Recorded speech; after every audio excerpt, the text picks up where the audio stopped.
আজ আমরা বাংলা অনার্সের থার্ড সেমিস্টার ছেলেমেয়েদের ছন্দ নিয়ে আলোচনা করব। পূর্বের ক্লাসেই আমরা ছন্দ কাকে বলে সেই বিষয়ে জেনেছি। আজ ছন্দের উপকরণ নিয়ে আলোচনা করব। তবে পূর্বের ক্লাসে আমরা ছন্দের উপকরণের মধ্যে অক্ষর বা দল নিয়ে আলোচনা করেছিলাম এবং সেখানে বলেছি আমরা অক্ষর দুই প্রকার, এটা স্বরান্ত এবং ব্যঞ্জনান্ত অক্ষর। স্বরান্ত অক্ষরে আবার দুটি ভাগ, এটি মৌলিক স্বরান্ত অক্ষর এবং যৌগিক স্বরান্ত অক্ষর। এই বিষয়গুলো নিয়ে আলোচনা করেছিলাম এবং ছেদ কাকে বলে সেটিও হয়ে গেছে। আজ আমরা জ্যোতি বা ছন্দ জ্যোতি যাকে আমরা বলবো সেটা নিয়ে আলোচনা করব। তাহলে ছন্দ জ্যোতি কী জেনে নেওয়া যাক। কোনো বাক্য পড়বার সময় শ্বাস গ্রহণের জন্য বা জিহ্বাকে বিশ্রাম দেবার জন্য সুপরিকল্পিতভাবে বা পরিকল্পনা করেই যে উচ্চারণ বিরতি দেওয়া হয় তাকে আমরা বলতে পারি জ্যোতি বা ছন্দ জ্যোতি।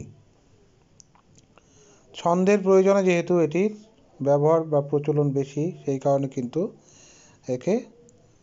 এটি ছন্দ জ্যোতি নামেও পরিচিত। উদাহরণ হিসাবে বলতে পারি, 7 কোটি সন্তানেরে হে মুগ্ধ জননী, রেখেছ বাঙালি করে মানুষ করনি। এই চরণ দুটিতে উচ্চারণের সময় আমরা কিন্তু একটা উচ্চারণ বিরতি দিচ্ছি বা শ্বাস গ্রহণের জন্য একটা উচ্চারণ বিরতি পড়েই যাচ্ছে। 7 কোটি সন্তানের পর একটা বিরতি পড়ছে বা জ্যোতি পড়ছে, হে মুগ্ধ জননীর পরে জ্যোতি পড়ছে, পূর্ণ জ্যোতি। একইভাবে পরের চরণে রেখেছ বাঙালি করে মানুষ করনি। কিংবা আরেকটি উদাহরণ নিয়ে আমরা বলতে পারি, পরাজিত তুই সকল ফুলের কাছে, তবু কেন তোর অপরাজিতা নাম। পূর্বের উদাহরণে আমরা দেখেছি যে চরণের দুটি জ্যোতি পড়েছে, কিন্তু এখানে 3টি জ্যোতি পড়েছে। পরাজিত তুই সকল ফুলের কাছে, দ্বিতীয় চরণে তবু কেন তোর অপরাজিতা নাম। জ্যোতি দুই প্রকার, একটা হচ্ছে হর্ষ জ্যোতি যাকে বলা হচ্ছে অর্ধজ্যোতি, আর হচ্ছে পূর্ণ জ্যোতি। তাহলে হর্ষ জ্যোতি কাকে বলে জেনে নেওয়া যাক। বাক্যের উচ্চারণকালে শ্বাস গ্রহণের জন্য যে স্বল্প বিরতি বা অল্প বিরতির প্রয়োজন তাকে বলছে হর্ষ জ্যোতি।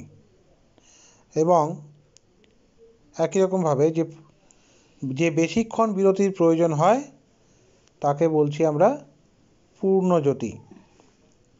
এক্ষেত্রে আমাদের আরেকটা বিষয় লক্ষ্য রাখতে হবে যে এই ছন্দের উপকরণগুলোর এর সংজ্ঞা যেমন কাজে লাগে, ছেলেমেয়েদের প্রয়োজন আছে, তেমনি এর বৈশিষ্ট্যগুলো কিন্তু প্রয়োজনীয়।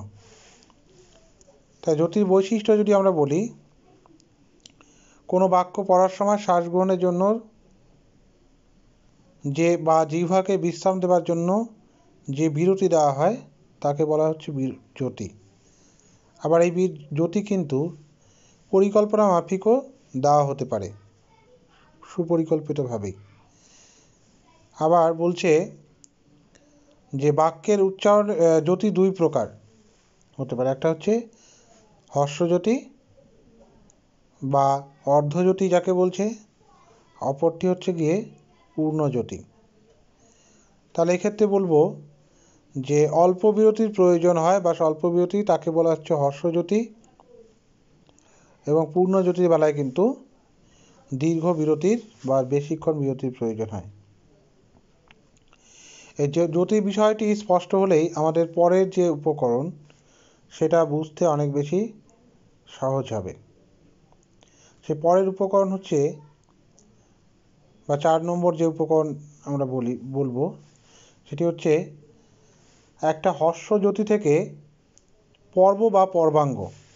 হ্যাঁ, এই পর্ব বা পর্বাঙ্গ কাকে বলবো? এর উত্তরে বলা যায় যে একটা হর্ষজ্যোতি থেকে আর একটা হর্ষজ্যোতি পর্যন্ত বাক্যের অংশকে বলা হয় পর্ব। অথবা এই পর্বের সংজ্ঞা আমরা অন্যভাবে বলতে পারি, সেটি হচ্ছে কোনো একটা বাক্য পড়ার সময় বাকযন্ত্রের এক ঝোঁকে যতগুলি শব্দ উচ্চারিত হয় তাদের সমষ্টিকে বলা হচ্ছে পর্ব। এক্ষেত্রে একটা বিষয় লক্ষণীয় যে এক ঝোঁকে উচ্চারিত হতে হবে। আমরা অক্ষর বা অক্ষরের সংজ্ঞায় বলেছিলাম যে এক ঝোঁকে একটা বাক্যের যে একটা শব্দের যে ন্যূনতম অংশ উচ্চারিত হয়। তাহলে অক্ষর হচ্ছে একটা শব্দের ন্যূনতম অংশ, এক ঝোঁকে যতটা উচ্চারিত হয়। আর পর্বর বেলায় বলবো আমরা যে একটা বাক্যের যতটুকু অংশ এক ঝোঁকে উচ্চারণ করা যায় বা যতগুলি শব্দ উচ্চারণ করা যায় তাদের সমষ্টি হচ্ছে পর্ব। একটি উদাহরণ নিলে ব্যাপারটি আরো পরিষ্কার হবে। যেমন ভূতের মতন চেহারা যেমন নির্বোধ অতি ঘোর, যা কিছু হারায় গিন্নি বলেন কেষ্টা বেটাই চোর। এখানে দুটি চরণ রয়েছে। প্রথম চরণে রয়েছে ভূতের মতন চেহারা যেমন নির্বোধ অতি ঘোর, যা কিছু হারায় গিন্নি বলেন কেষ্টা বেটাই চোর। এখানে লক্ষণীয় যে ভূতের মতন বাক্যের এই চরণের এই অংশটুকু উচ্চারণের পর কিন্তু আমরা একটা স্বল্প বিরতি নিচ্ছি। এই অংশটুকুই হচ্ছে গিয়ে এই চরণের পর্ব। কিংবা পরের চেহারা যেমন, এই অংশটুকুর পরেও আমরা কিন্তু বিরতি নিচ্ছি। নির্বোধ অতি ঘোর,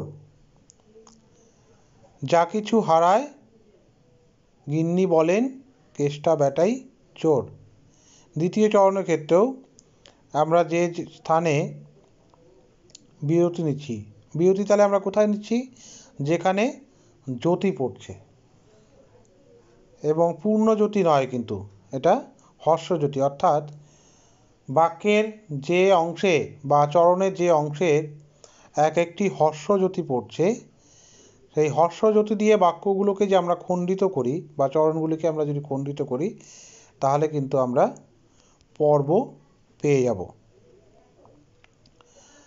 এখানে লক্ষণীয় যে ভূতের মতন চেহারা যেমন নির্বোধ অতি ঘোর, এই চরণে 4টি জ্যোতি পড়েছে।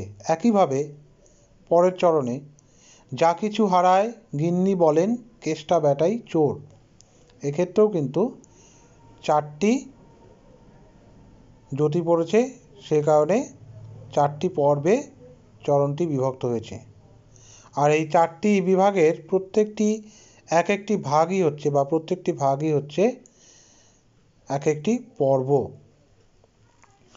বিষয়টি আরেকটু সহজ হবে বোধহয় এভাবে আলোচনা করলে, যে প্রথম চরণে যদি আমরা লক্ষ্য করি যে ভূতের মতন, এটাকে বলবো আমরা প্রথম পর্ব। পর্বের নামকরণগুলো আমরা পেয়ে যাবো এইভাবে। চেহারা যেমন, এই অংশটুকু হচ্ছে দ্বিতীয় পর্ব। নির্বোধ অতি তৃতীয় পর্ব। একই রকমভাবে ঘোর হচ্ছে চতুর্থ পর্ব।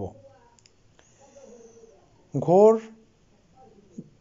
শব্দটি যে পর্বে রয়েছে সেই পর্বটিকে আমরা বলবো হর্ষ পর্ব, অর্থাৎ ছোট পর্ব। একই রকমভাবে দ্বিতীয় চরণে উদাহরণে যেটা আমরা দেখি, যা কিছু হারায় প্রথম পর্ব, গিন্নি বলেন এই অংশটুকু দ্বিতীয় পর্ব, কেষ্টা বেটাই তৃতীয় পর্ব, চোর হচ্ছে চতুর্থ পর্ব। তাহলে এইভাবে কিন্তু আমরা সহজেই পর্ব বিভাগগুলি জেনে নিতে পারবো বা বুঝে নিতে পারবো।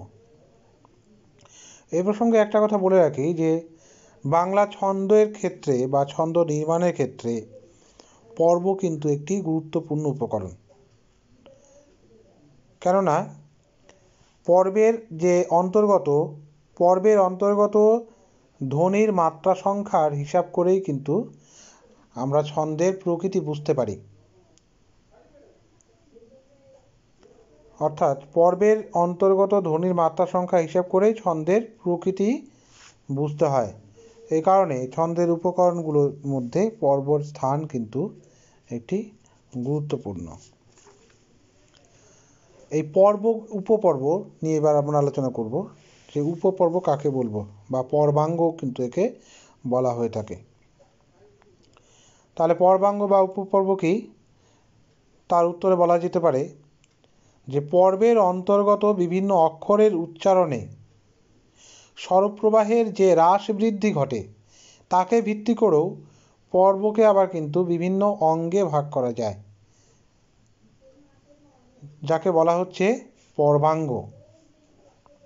অর্থাৎ আমরা যদি পূর্বের উদাহরণেই দেখি যে ভূতের মতন চেহারা যেমন নির্বোধ অতি ঘোর, যা কিছু হারায় গিন্নি বলেন কেষ্টা বেটায় চোর। যে ভূতের মতন, এটা হচ্ছে পর্ব আমরা বলেছিলাম পূর্বেই, যে ভূতের মতন এই পর্বের মাঝখানেও কিন্তু একটা স্বরপ্রবাহের হ্রাস বৃদ্ধি ঘটছে। ভূতের শব্দটার পরে কিন্তু স্বরপ্রবাহের হ্রাস হচ্ছে এবং তারপরেই কিন্তু মতন এর উচ্চারণের থেকে বৃদ্ধি হচ্ছে। এই যে স্বরপ্রবাহের হ্রাস বৃদ্ধি, এর উপর ভিত্তি করেই এই দুটো শব্দকে কিন্তু আমরা আবার আলাদাভাবে যদি ভেঙে দেই তাহলে পরে আমরা পর্বাঙ্গ পেয়ে যাব। যেহেতু পর্বের অংশ হচ্ছে পর্বাঙ্গ, তাহলে আমাদের পর্বাঙ্গ খুঁজতে হলে পর্বের মধ্যেই খুঁজতে হবে। অথবা একটি উদাহরণ যদি বলি, কলসিতে ঢেউ দিয়া শশধরে খেদাইয়া সরলা গৃহস্থ বধূ ভরিতেছে জল। কিংবা আমারে ফুটিতে হলো বসন্তের অন্তিম নিঃশ্বাসে, বিষণ্ণ যখন বিশ্ব নির্মম গ্রীষ্মের পদানত। আমারে ফুটিতে হলো এই অংশটুকু একটি পর্ব। এই পর্বের মাঝখানে যে এক একটি শব্দ কিন্তু আলাদা আলাদা করে ভেঙে নিলেই আমরা পর্বাঙ্গ পেয়ে যাব। শুধু ভাঙলে হবে না, যে স্বরপ্রবাহের হ্রাস বৃদ্ধির কোথায় ঘটছে সেই বিষয়টি লক্ষ্য রেখে ভাঙলে পরে আমরা পর্ব পেয়ে যাব। বসন্তের অন্তিম নিঃশ্বাসে, এক্ষেত্রেও বসন্তর সব উচ্চারণের পরে আমরা কিছুটা বিরতি নিচ্ছি, অন্তিমের পরেও কিন্তু একটা বিরতি, সামান্য বিরতি পড়ছে, হ্যাঁ, নিঃশ্বাসের পরে তো পড়ছেই। এইভাবে এক একটি শব্দকে যদি আমরা বা এই উচ্চারণের কি বলবো, যে উচ্চারণ অনুযায়ী যদি আমরা স্বরপ্রবাহটাকে ধরতে পারি এবং স্বরপ্রবাহের হ্রাস এবং বৃদ্ধি কোথায় হচ্ছে সেটাকে ধরতে পারি, তাহলে পরে কিন্তু আমরা পর্বাঙ্গগুলো পেয়ে যাব।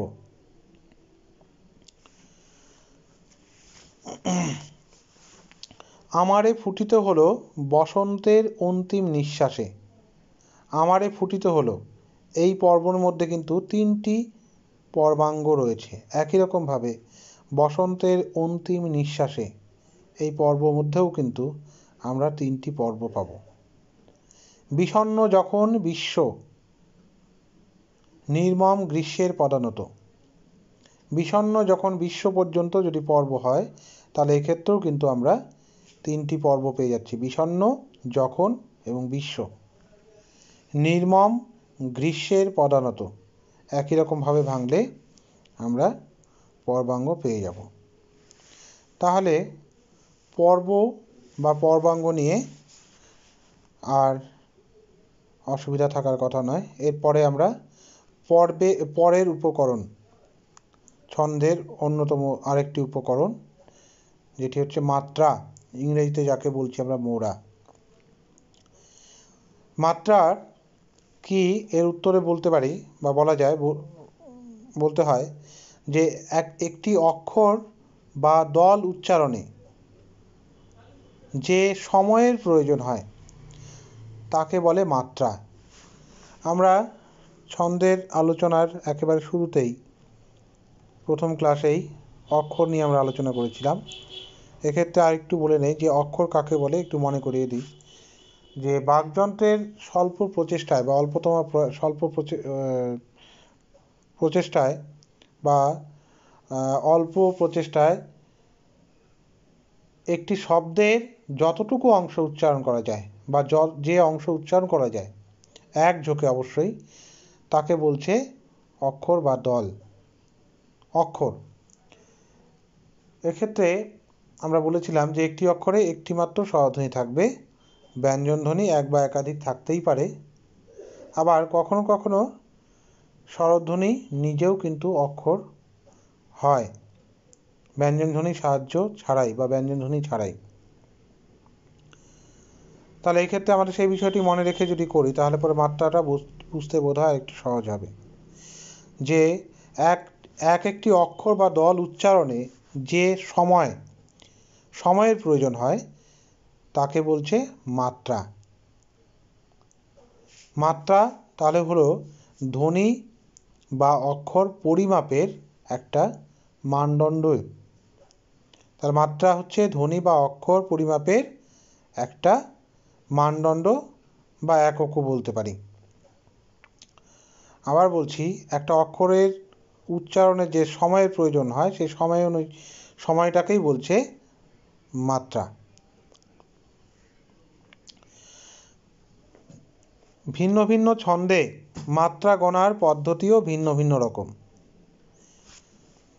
যে অক্ষরটি স্বরবৃত্ত ছন্দে আমরা একমাত্রা বলে ধরি বা একমাত্রা হয়, সেই একই অক্ষর কিন্তু মাত্রাবৃত্ত ছন্দে দুই মাত্রা হতে পারে। আবার মাত্রা দিয়ে কিন্তু বাংলা ছন্দের বিচার হয়, মাত্রা সংখ্যা দিয়ে। বাংলা ছন্দের 3 রকম রীতি আমরা পূর্বেই বলেছিলাম, বা বাংলা ছন্দ 3 প্রকার: অক্ষরবৃত্ত, মাত্রাবৃত্ত ও স্বরবৃত্ত। অক্ষরবৃত্ত বা তানপ্রধান ছন্দ বা মিশ্র কলাবৃত্ত ছন্দ, মাত্রাবৃত্তকে ধ্বনি প্রধান ছন্দ বলা হচ্ছে, আবার কলাবৃত্ত ছন্দ বলছে। আর স্বরবৃত্ত ছন্দ হচ্ছে স্বরবৃত্ত, বলবৃত্ত, দলবৃত্ত, ছড়ার ছন্দ ইত্যাদি নামেও কিন্তু পরিচিত। এটা আমরা পূর্বেই বলেছি। তাহলে বাংলা ছন্দের 3 প্রকার বা ছন্দ 3 রীতি। প্রত্যেকটা ছন্দের স্বাতন্ত্রতা নির্ভর করে কিন্তু মাত্রা সংখ্যার উপরেই। কেননা চরণের অন্তর্গত বা মূল চরণের অন্তর্গত মূল পর্বের বা একটি পূর্ণ পর্বের মাত্রা সংখ্যা যখন 7-এর বেশি হয়, অর্থাৎ 8 কিংবা 10 হয়, তখন তাকে বলা হয়, বেশি হলে তাকে বলছে অক্ষরবৃত্ত ছন্দ, সেটি হবে অক্ষরবৃত্ত ছন্দ। এবং 4 থেকে 7-এর মধ্যে হলে, অর্থাৎ 4, 5, 6 কিংবা 7 হলে সেটা কিন্তু মাত্রাবৃত্ত ছন্দ হবে। এবং শুধুমাত্র যদি 4 মাত্রার হয় তাহলে স্বরবৃত্ত ছন্দ বলেই ধরে নিতে হয়। তাহলে পরে মাত্রার কিন্তু ছন্দের প্রকৃতি নির্ণয়ের ক্ষেত্রে মাত্রার কিন্তু একটি গুরুত্বপূর্ণ ভূমিকা রয়েছে। এরপর যে বিষয়টি নিয়ে আমরা আলোচনা করব সেটি হচ্ছে শ্বাসাঘাত। অপর উপকরণ শ্বাসাঘাত। শ্বাসাঘাত কি, তার উত্তর বলা যেতে পারে কোনো কোনো চরণের একটা পর্বের আদি অক্ষরের উপর। অর্থাৎ আমরা কিন্তু আগেই পর্ববিন্যাস জানলাম বা পর্ব কাকে বলে জানলাম, যে পর্বগুলোর একেবারে আদিতে যে অক্ষরটি থাকে সেই অক্ষরের উপরে যে সুস্পষ্ট জোর বা বল দেওয়া হয় তাকে বলা হচ্ছে কিন্তু শ্বাসাঘাত। এই শ্বাসাঘাত সাধারণত স্বরবৃত্ত ছন্দেই পড়ে। আর যে অক্ষরের উপর শ্বাসাঘাত পড়ে তার স্বর গাম্ভীর্য তার কাছাকাছি বা নিকটবর্তী অন্যান্য অক্ষরের স্বর গাম্ভীর্যের থেকে অনেক বেশি অনুভূত হয়। এক্ষেত্রে আরেকটু বলে নেওয়া দরকার, যেটা হচ্ছে শ্বাসাঘাত সাধারণত প্রতি পর্বের প্রথম অক্ষরেই পড়ে। অর্থাৎ পর্বের প্রথম অক্ষরেই পড়বে, দ্বিতীয় তৃতীয় বা চতুর্থ বা তারপরের অক্ষরগুলোতে কিন্তু শ্বাসাঘাত পড়বে না, এই বিষয়টি মাথায় রাখতে হবে। এবং এই সংজ্ঞাটাকে এরকমভাবে ভাঙলেই কিন্তু আমরা কিন্তু এর যে বৈশিষ্ট্যগুলো সেগুলো একে একে পেয়ে যেতে পারি। আর যে অক্ষরটির উপর শ্বাসাঘাত পড়ে সেই অক্ষরটি যদি যৌগিক স্বর বা ব্যঞ্জন যুক্ত স্বরান্ত, অর্থাৎ ব্যঞ্জন ধ্বনি যুক্ত স্বরান্ত অক্ষর, স্বরান্ত অক্ষরই হবে, কিন্তু সেটা ব্যঞ্জন ধ্বনির সেখানে থাকতে হবে। তবে অথবা যদি ব্যঞ্জনান্ত অক্ষর হয় তাহলে শ্বাসাঘাত কিন্তু স্পষ্টভাবে অনুভূত হয়, নতুবা শ্বাসাঘাত স্পষ্টভাবে অনুভূত নাও হতে পারে। একটি উদাহরণ নিলে বোধহয় ব্যাপারটি পরিষ্কার হতে পারে। যেমন কবি যতীন্দ্রমোহনের একটি কবিতার অংশ, বাঁশবাগানের মাথার উপর চাঁদ উঠেছে ওই, মাগো আমার শোলক বলা কাজলা দিদি কই। এক্ষেত্রে বাঁশ শব্দটার আমরা স্বাভাবিক যেভাবে উচ্চারণ করি, এখানে কিন্তু তার থেকে অতিরিক্ত একটা ঝোঁক বা বল পড়ছে। হ্যাঁ, এক্ষেত্রে আমি যেটা বললাম যে বাঁশ শব্দটি বলার কারণ হচ্ছে গিয়ে যে অক্ষর আলোচনায় আমরা দেখেছি যে বাঁশ শব্দটা কিন্তু একটি অক্ষর আছে, কেননা একটি পূর্ণ শব্দও বটে আবার একটি অক্ষরও বটে। কারণ এখানে দুটো ব্যঞ্জনধ্বনি থাকলেও স্বরধ্বনির সংখ্যা একটি আছে, আর অপরদিকে এক ঝোঁকেই কিন্তু বা একবারেই কিন্তু উচ্চারণ করা যাচ্ছে। সেই কারণে বাঁশ একটি শব্দ হলেও অক্ষরও কিন্তু এখানে একটিই আছে। আবার দ্বিতীয় চরণের প্রথম পর্বে যেমন মাথার উপর, মায়ের উপর অতিরিক্ত ঝোঁক দেওয়া হচ্ছে, এই কারণে শ্বাসাঘাত পড়ছে। এখানে মায়ের উপরও কিন্তু শ্বাসাঘাত পড়ছে। চাঁদ পরের পর্বে, বাঁশবাগানের মাথার উপর চাঁদ উঠেছে ওই, এই চাঁদ শব্দটা কিন্তু তৃতীয় পর্বের প্রথম অক্ষর, এখানেও কিন্তু আমরা একইভাবে শ্বাসাঘাতের প্রবণতা লক্ষ্য করি। চতুর্থ পর্বে গিয়েও ওই যৌগিক স্বরান্ত অক্ষর হলেও এখানেও কিন্তু শ্বাসাঘাত পড়ছে। আমরা পূর্বেই বললাম যৌগিক স্বরান্ত অক্ষর হলে শ্বাসাঘাত স্পষ্ট অনুভূত হয়। দ্বিতীয় চরণে মাগো আমার শোলক বলা কাজলা দিদি কই, মাগো আমার পর্যন্ত একটি পর্ব এবং এই পর্বের মা শব্দের উপরে অতিরিক্ত একটা ঝোঁক বা বল পড়ছে, একেই বলছে কিন্তু শ্বাসাঘাত। একই রকমভাবে শোলক বলা, শোলক, শোতে ঝোঁক পড়ছে, কাজলার কাজতে পড়ছে এবং কইতে কয়ইকারে কই, উচ্চারণটা ক হর্ষই হলেও এসে কিন্তু একটা যৌগিক স্বরান্ত অক্ষর হচ্ছে, সেই কারণে কইয়ের ওপরেও শ্বাসাঘাত পড়ছে। একই রকমভাবে আমরা আছি হাজার বছর ঘুমের ঘোরের গায়ে, আমরা ভেসে বেড়াই স্রোতের শ্যাওলা ঘেরা নায়ে। প্রথম চরণ আমরা আছি হাজার বছর ঘুমের ঘোরের গায়ে, দ্বিতীয় চরণ আমরা ভেসে বেড়াই স্রোতের শ্যাওলা ঘেরা নায়ে। এখানেও কিন্তু প্রথম চরণের প্রথম পর্ব হচ্ছে আমরা আছি, দ্বিতীয় পর্ব হাজার বছর, তৃতীয় পর্ব ঘুমের ঘোরের, চতুর্থ পর্ব গায়ে। দ্বিতীয় চরণে আমরা ভেসে বেড়াই স্রোতের শ্যাওলা ঘেরা নায়ে, এখানেও কিন্তু চারটা পর্ব রয়েছে।